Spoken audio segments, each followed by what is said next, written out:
봉고본두가 71년 3월에 다카에서 200만 명을 모아놓고 연설을 합니다. 이번 투쟁은 우리의 자유를 위한 투쟁이고 이번 투쟁은 독립을 위한 투쟁이다. 그 자리에서 독립의 폭탄이 터진 거죠. 이제 오퍼레이션 서치라이트라는 작전. 이게 독립할 때까지 죽은 사람 수를 추정을 못 하는데요. 30만에서 300만 명 사이가 죽습니다. 71년 12월에 이미 다카에서 파키스탄 군들이 쫓겨나기 시작하고요. 12월 16일 날 공식적으로 파키스탄 군이 항복을 합니다. 이렇게 해서 방글라데시라는 나라가 만들어집니다.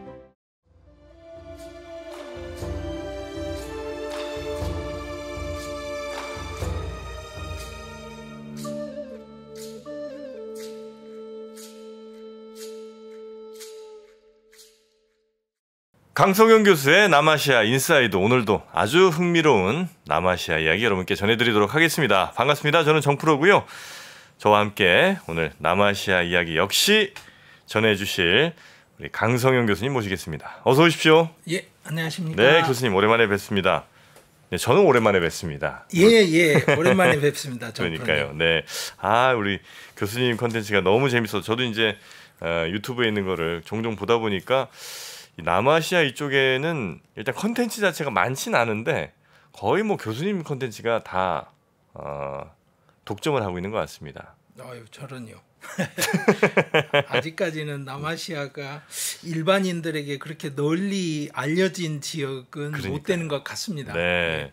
그러다 보니까 더 신기해서 많은 분들이 또 기다리시기도 하는데 요즘에 그래서 우리 3프로TV에서도 우리 강성현 교수님 컨텐츠가 아주 많은 분들의 호응을 또 얻고 있습니다. 오늘도 재밌게 잘 부탁드려 볼 텐데, 자, 오늘은 어디로 갑니까? 계속 이제 인도 얘기를 좀 많이 해주셨는데. 예, 방글라데시 이야기를 좀 하려고 그래요. 방글라데시. 예, 그러니까 방글라데시 그러면 사람들이 대부분 굉장히 높은 인구 밀도, 그리고 자연재해, 홍수 이런 것을 떠올리고요. 그럼 못 산다는 느낌 좀. 예, 그렇죠. 극빈국.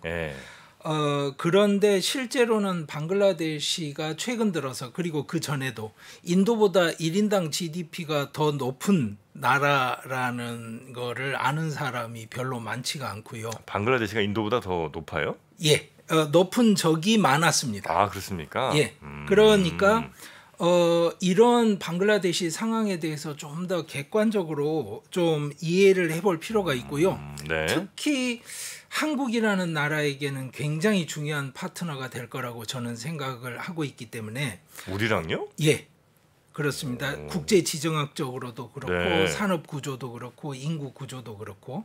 그래서 방글라데시에 주목을 해야 되는데 이야기가 너무 기니까 오늘은 거의 소설 이야기처럼 들리는 방글라데시의 현대 정치에 대한 이야기만 짧게 좀 해드리려고 합니다. 그 소설과 같은 어떤 극적인 사태들이 좀 많이 있습니까? 방글라데시 정치에? 예, 그러니까 무슨 이야기냐면 개인적인 원한이 얽혀 있는 두 여성 정치인이 정권을 20년간 주고 받으면서 그래요? 나라가 완전히 양분된 나라였습니다. 지금도 그 구도입니다. 방글라데시가 이슬람 국가죠?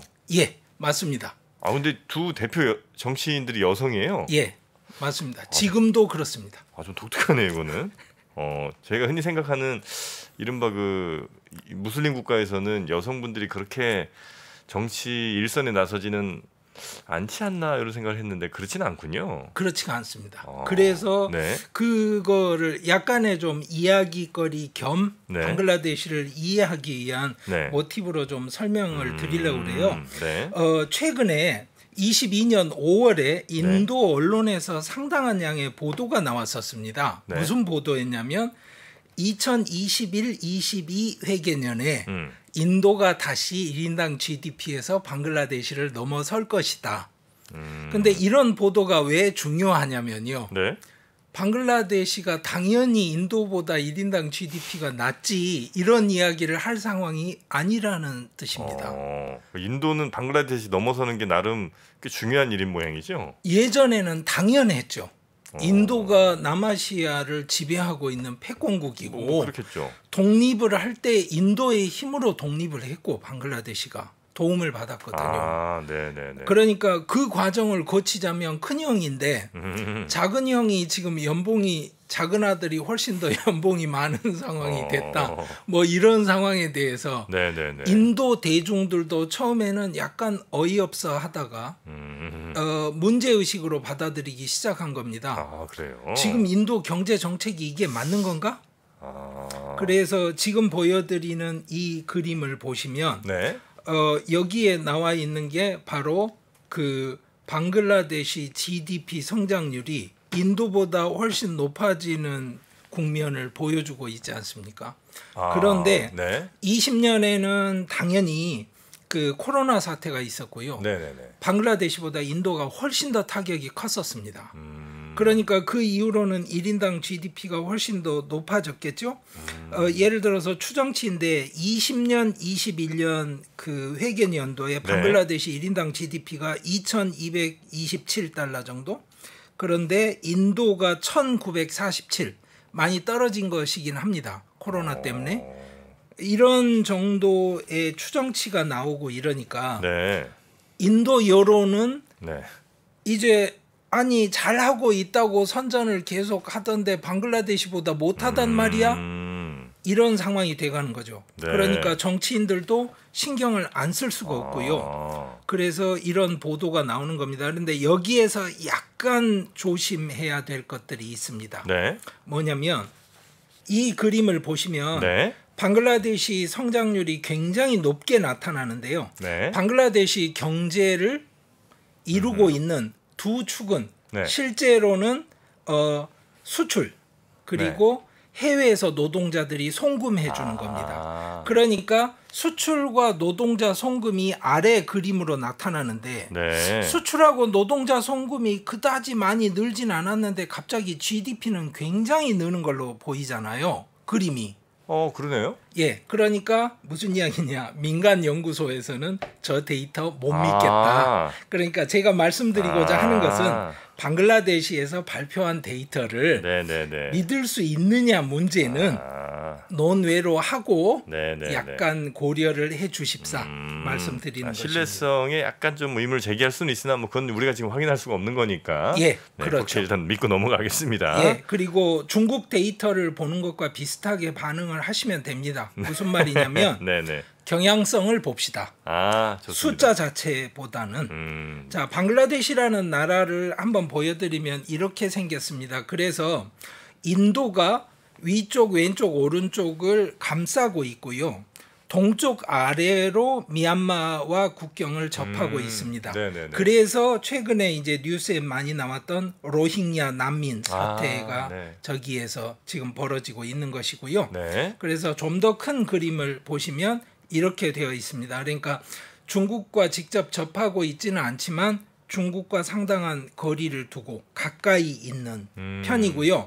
방글라데시와 중국을 잇는 최단선이 인도 입장에서는 아주 약한, 자기들 표현으로는 닭목이라고 부르는데요. 닭모가지. 아주 얇은 회랑으로 국토가 구성이 되어 있습니다. 그러니까 부탄과 네팔 사이로 중국군이 진격을 해서 저 회랑을 만약에 점령을 해버리면 이쪽 오른쪽에 있는 인도의 국토 일부분이 거의 단절이 되는 상황인 것이죠. 그러니까 뭐 지도 보시는 분들 입장에선 저 방글라데시의 약간 위쪽에 글씨가 안 써져 있는 부분이 어느 나라인가 싶으실 수도 있는데, 왜냐하면 인도랑 끊어진 것처럼 보이니까. 하지만 인도가 살짝 연결돼서 다시 인도 땅이 되는 거잖아요. 맞습니다. 그래서 뭐 간단하게 말씀드리면 사람들 자체 98%가 벵갈 사람들이고요. 이슬람 신자가 대략 91% 정도 되고 힌두교도들이 8% 정도 되는데, 간단하게 말해서 남한 1.4배 면적에 1억 6,500만 명이 삽니다. 22년도 추정치가 1억 6,500만 명입니다. 그러니까 인구 밀도가 높죠. 이 나라가 인구 진짜 많네요. 이렇게 된 이유는 사실은 따지자면 파키스탄이 인도에서 47년에 분할 독립될 때 동파키스탄이었다가 파키스탄에서 다시 방글라데시로 71년에 독립을 한 겁니다. 네네네. 그러니까 이걸 한번 보여드릴게요. 자, 이게 식민 시절에 있던 벵갈 지도입니다. 빨간 쪽이 뭐냐면 힌두들이 사는 지역이고요. 네. 오른쪽이 모슬렘들이 좀 더 많이 사는 지역이었습니다. 네네네. 저거를 이 영국 사람들이 사실은 뭐냐면 분할을 하려고 했어요. 동서 벵갈을. 네네네. 그 분할에 반대하면서 왜 반대를 했냐면 서벵갈에 있던 상인들이 힌두 상인들인데 동서 벵갈이 분할이 돼버리면 동벵갈 시장을 잃게 되잖아요. 네. 그러니까 서벵갈 지역의 힌두 상인들이 극구 저항을 합니다. 아, 분리에 대해서. 예, 네. 그 반대 운동을 하면서 그 당시 영국의 오용 단체로 만들어져 있던 내셔널 컨그레스라는 네. 국민 의회가 갑자기 독립운동 단체로 변해버린 거예요. 네. 그게 나중에 간디와 네루가 독립운동을 하게 되는 내셔널 컨그레스가 되는 겁니다. 그러니까 벵갈이 분할된다는 구상 자체는 오래된 네네네. 구상인데 네. 저게 굉장히 오래된 역사와 정치적 함축을 갖고 있습니다. 그래서 그 서쪽 벵갈이 지금도 웨스트 벵갈 주로 인도 안에 남아 있고 동 벵갈이 방글라데시가 방글라데시예요? 된 겁니다. 아, 저희가 이제 그냥 대략적으로 알고 있는 거는 인도 거의 대부분 이제 인도의 이제 영향권 아래에 있다가 인도에는 이제 힌두교들이 이제 많으니까 또 파키스탄이나 이 방글라데시에도 또 힌두교들 뭐 또 무슬림 다 섞여 있으니까 그쪽으로 무슬림들은 다 몰아내고 그다음에 힌두 사람들은 다시 인도안으로 좀 불러들였다고 해야 되나요? 그렇게 해서 이제 서로 분리됐다. 이렇게만 알고 있거든요. 예. 그런데 양상이 다릅니다. 왜 다르냐면 벵갈 지역에서 만들어진 분할은 벵갈 사람들끼리 분할이니까 벵갈 안에서 피난민이 생기는 겁니다. 서로. 그러면 다른 지역에 있는 모슬렘 사람들이 파키스탄으로 피난 간다 그러면 벵갈에 갈 수가 없죠. 자기는 벵갈 사람이 아니니까. 당연히 지금의 파키스탄으로 가는 겁니다. 그리고 또 하나는 힌두교도들도 자, 동벵갈에서 서벵갈로 피난을 오면 되지 델리까지 피난을 올 이유가 없지 않습니까? 그렇겠죠. 예, 그렇습니다. 그러니까 벵갈 지역은 완전히 그 나름대로의 문화적인 일체성과 동일성을 갖고 유지가 된 거고 파키스탄은 유지가 안 된 겁니다. 예를 들어서 지금 파키스탄의 언어 구획을 보여드리는 겁니다. 이만큼 언어가 다양합니다. 그리고 파키스탄의 국어는 우르두인데요. 우르두를 사용하는 인구는 7.57%밖에 안 됩니다. 그게 공용어인데요? 아, 국어예요. 국어인데. 공용어를 넘어서는 국어. 아, 근데 7몇 %밖에 안 써요? 예. 그러니까 인도에서 넘어온 피난민들만 사용하는 언어입니다. 그러니까 현지에서 원래 살던 사람들은 그러니까 파키스탄과 벵갈, 방글라데시는 아예 뿌리가 다른 그 역사적인 배경을 가진 겁니다. 종교만 이슬람이라는 것. 그렇죠. 그 공통점이 있고. 그리고 또 하나는 영국이 그렇게 독립을 시켰다는 것. 네네네네. 물론 다음 그림 보시면 학자들은 방글라데시 안에 쓰는 언어를 이렇게 구분합니다. 벵갈어가 다 대부분이고 산악 지역에 가면 굉장히 많은 소수 언어가 있어서 언어학하는 사람들한테는 굉장히 재밌는 지역입니다. 아, 독특한 언어들이 많군요. 예. 산악 지역이나 밀림 지역에. 그런데 그건 학자들의 관심이고 정치적으로 따지자면 왜냐하면 인구 자체가 98%가 벵갈 사람인데 이게 소수 언어가 다양하게 있는 국가다라고 이야기하기는 무리인 거죠. 그러니까 파키스탄 헌법이 56년에 반포가 돼요. 그 이제 파키스탄이 독립하고 나서 그때는 동파키스탄이 같이 파키스탄에 속해 있었죠. 그런데 동파키스탄이라고 하면 지금의 방글라데시. 그렇죠. 거기에 52년부터 벵갈어 운동이 시작이 됩니다. 아니 왜 자기들끼리 우르두가 중요하다고 그러고 우리 벵갈어는 이거 무슨 뭐 어디 사투리 취급을 하느냐. 그리고 벵갈어는 아예 다른 언어잖아요. 그런데 이제 58년에 아윳 칸이라는 그 장군이 네. 쿠데타를 통해서 집권을 하는데 11년간 집권을 해요. 파키스탄에. 네. 그때 62년에 새 헌법을 만들면서 의회는 다카, 지금 방글라데시 수도로 네. 수도에 이제 의회를 설치하기로 결정을 합니다. 그러니까 세종시처럼 이 국가가 두 군데로 나뉘어 있으니까 굉장히 멀리 떨어진 한 나라인데. 네. 네. 그래도 의회는 다카로 해줄게 이렇게 된 겁니다.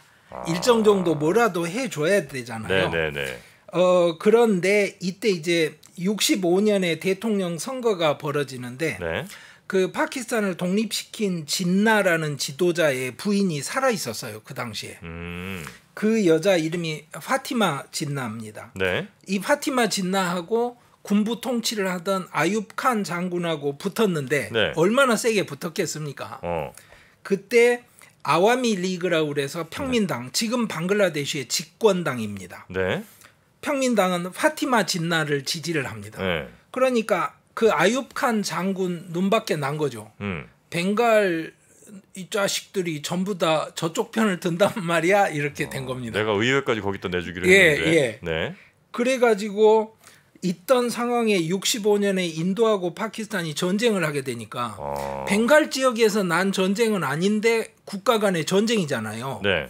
그러니까 서벵갈과 그 당시 동파키스탄이 교역을 할 수가 없게 되죠. 전쟁 상태니까. 그러니까 괜히 자꾸 피해를 보는 거예요. 네네네. 그 상황을 다음 표가 지금 보여드립니다. 네. 여기서 보실 건 딱 이겁니다. 자, 맨 위에 보시면 서파키스탄이 인구가 36.23%예요. 인구가 방글라데시 훨씬 많아요. 훨씬 많죠. 그런데 실제로 국가에서 쓰는 돈은 보시면 71.16을 씁니다. 와. 서파키스탄에. 그런데 인구는 보세요. 동쪽이 63.77인데 돈을 얼마를 써요? 28.84를 씁니다. 그러니까 66년에 아와미 리그, 방글라데시 평민당 지도자였던 셰이크 무지부르 라흐만, 이 사람이 초대 방글라데시 수상이 돼서 지금은 네. 봉고본두라고 부릅니다. 벵갈의 친구라는 뜻입니다. 봉고본두. 네. 그래서 봉고본두라고 제가 부를게요. 네. 사람 이름이 너무 많으면 이해하기 그러니까 힘드시니까요. 네. 예. 이 봉고본두가 네. 이게 불만을 내놓고 표시를 해요. 66년에. 상황이 어땠냐면요. 네. 수출의 70%를 동파키스탄이 했습니다. 왜냐하면 차하고 주트 있죠. 주트가 뭐예요? 주트 그 마인데요. 네. 바다에서 선박 같은 데 쓰는 밧줄. 아. 만드는 황마라고도 하고 뭐 하는 아주 튼튼한. 예, 튼튼한. 그러면 그리고 특히 물에 젖어도 그게 탄성을 잃지 않는. 지금은 안 쓸 것 같지만 그렇지 않습니다. 많이 써요 지금. 예를 들어서 엘리베이터를 올리고 내리는 그 쇠 로프 네. 사이에 코어가 들어가야 되지 않습니까? 네. 용도에 따라서 주트를 섞어서 씁니다. 왜냐하면 금속과는 다르게 탄성이 좋기 때문에. 그 정도로 이게 튼튼한 모양이죠? 예, 주트가 아주 독특한. 그리고 예전에는 합성 재료가 없었기 때문에 주트가 더 중요했죠. 네네. 아니 그럼 수출은 70%를 하는데 자 지금 중앙 정부 직책은 15%만 벵갈 사람 시켜줘요. 그리고 군대는 10%만 벵갈 사람이 하는 거예요. 그러니까 일은 다 하고 돈은 다 버는데 예. 엉뚱하게 돈은 다 저쪽에서 쓰는군요. 예. 네. 그러니까 불만이 가는데 문제는 뭐였느냐? 아까 국어 말씀드렸는데 네. 벵갈어 탄압 정책을 시작을 합니다. 그래서 벤갈의 대표적인 문호 그러면 타고르죠. 우리도 아는 타고르. 타고르. 예, 노벨 문학상 받은 타고르. 우리나라를 예, 동방의 빛 뭐 이런. 네, 그래서 예, 그 타고르가 벵갈 사람입니다. 그래요? 예, 그 사람은 힌두였지만 지금도 방글라데시에서는 당연히 그 대문호이자 벵갈의 정신을 담지한 사람으로 존중받습니다. 인도 분이 아니셨어요? 벵갈 사람이죠. 그러니까 인도 사람이죠. 그러니까 벵갈이긴 한데 그 벵갈에서는 약간 서쪽에 사셨군요. 예, 완전히 서쪽이죠. 아. 그래서 네. 타고르 작품을 공식 국가 방송 매체에는 방송하지 못하도록 금지령이 떨어집니다.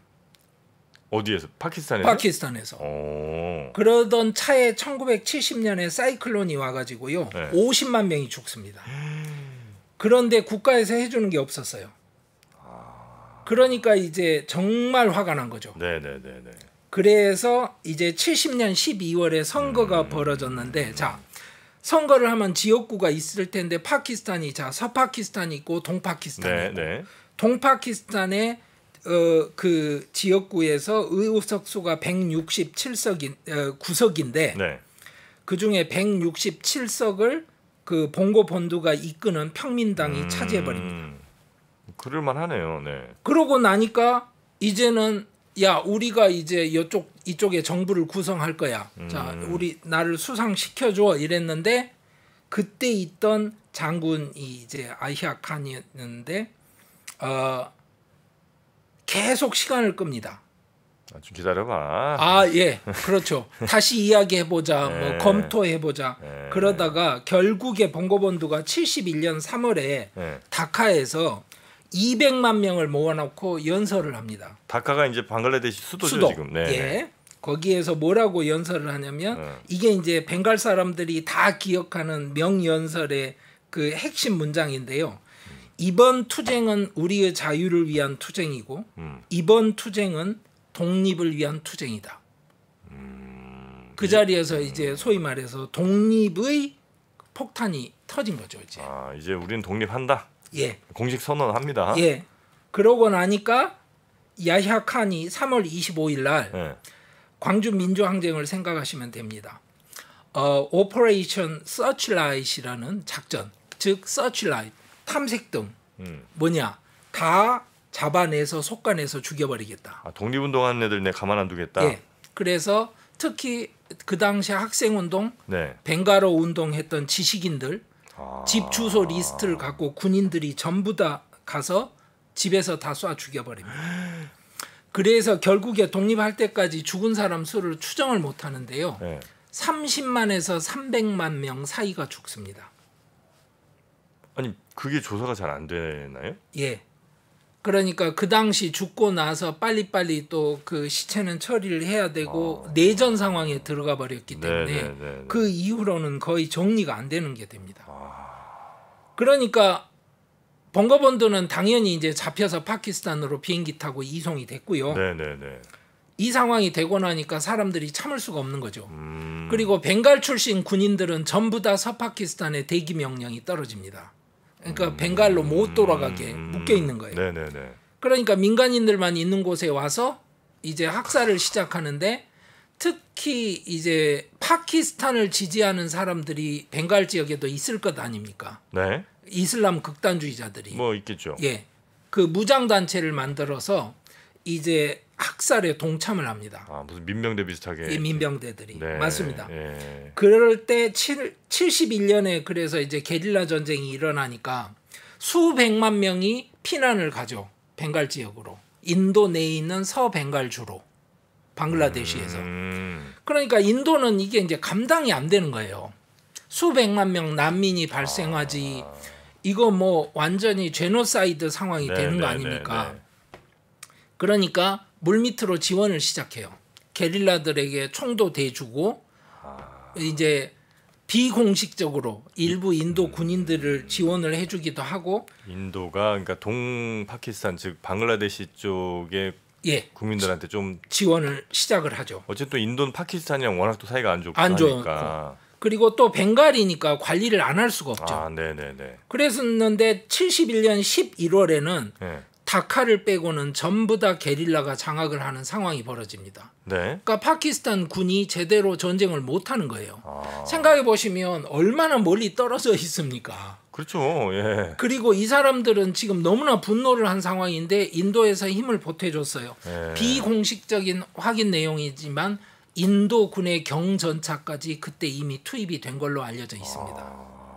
그래서 드디어 파키스탄이 이제 생각을 합니다. 이건 전쟁까지 가야 되겠다. 그래서 요즘 말로 하자면 선빵이라고 하죠. 어차피 피할 수 없다. 그러면 우리가 선빵을 날리자.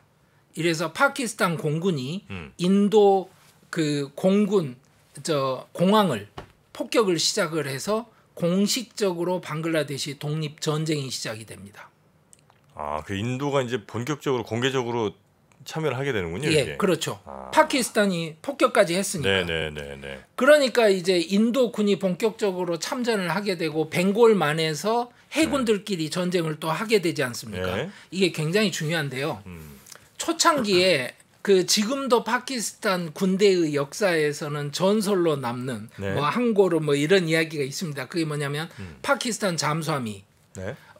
인도 순양함을 격침을 시키는 그 전과를 세웁니다. 네. 그래서 이제 파키스탄 내에서 해보자. 이거 불가능하지 않다. 이길 수 있다. 예. 그런데 인도 입장에서 보기엔 이건 말이 안 되는 전쟁인 거죠. 그렇게 멀리 떨어진 두 지역을 두고 전쟁을 하는 데다 인도가 덩치가 얼마나 큰데. 인도를 뺑 돌아서 이렇게 가야 되는 거 아니에요? 그렇죠. 네.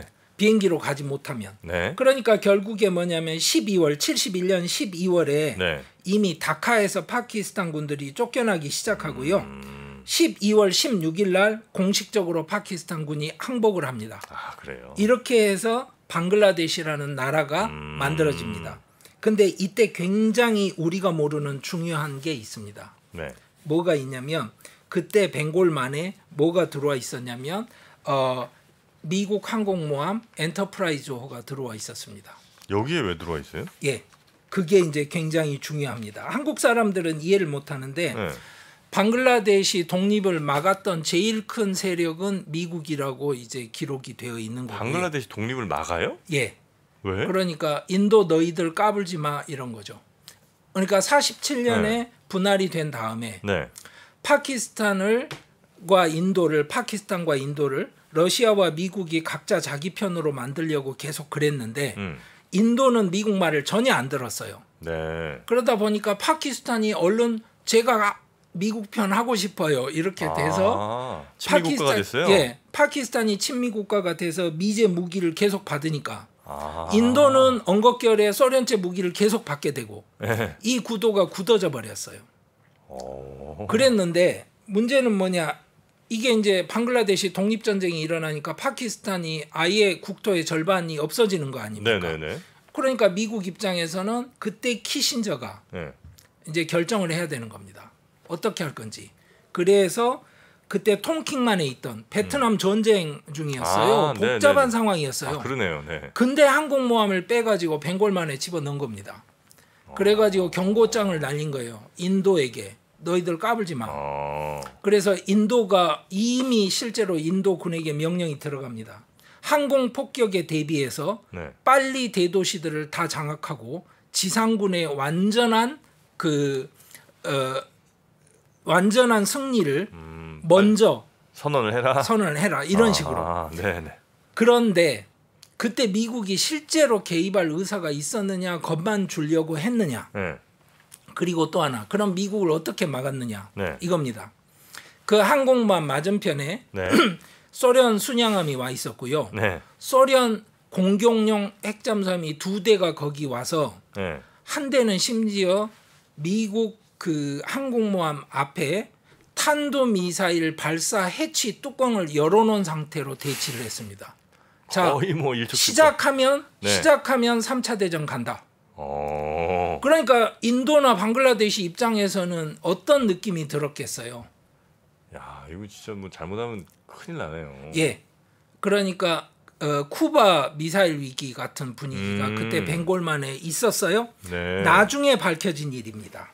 왜, 뭐냐? 네. 키신저가 그때는 자 62년에 중국 인도 전쟁 이후로 전쟁 물자 보급을 막아버려요. 양쪽에 인도하고 파키스탄에. 네. 그 상황에서 키신저가 뭘 보고 있었냐면 중국과 러시아의 불화를 보고 있었던 거예요. 그래서 냉전을 끝내려면 우리가 중국을 소련에서 떼내자 라고 생각을 했는데 그때 소련에서 중국을 떼낼 수 있는 연락을 할 수 있는 통로가 두 군데였습니다. 네. 루마니아와 파키스탄. 굉장히 복잡해지네요. 예. 네. 근데 파키스탄을 택했던 거예요. 그리고 실제로 키신저는 파키스탄에서 비행기 타고 중국을 들어갑니다. 그렇게 해서 나중에 중국이 개방된 겁니다. 그러니까 키신저가 그 다음에 자기가 회고하면서 인정을 해요. 네. 외교적인 굉장한 오판이었고 실수였다. 그 당시 방글라데시 독립에 대해서 이렇게 견제구를 던졌던 것은. 하지만 키신저가 생각했던 건 방글라데시가 아니에요. 그 당시 파키스탄을 통로로 해서 중국과의 연결선을 만들었던 것이죠. 자, 이렇게 해서 결국에 독립이 됩니다.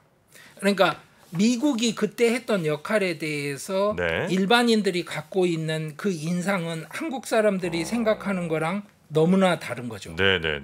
그렇게 해서 독립을 했을 때 이제 이야기를 좀 줄여서 짧게 할게요. 자.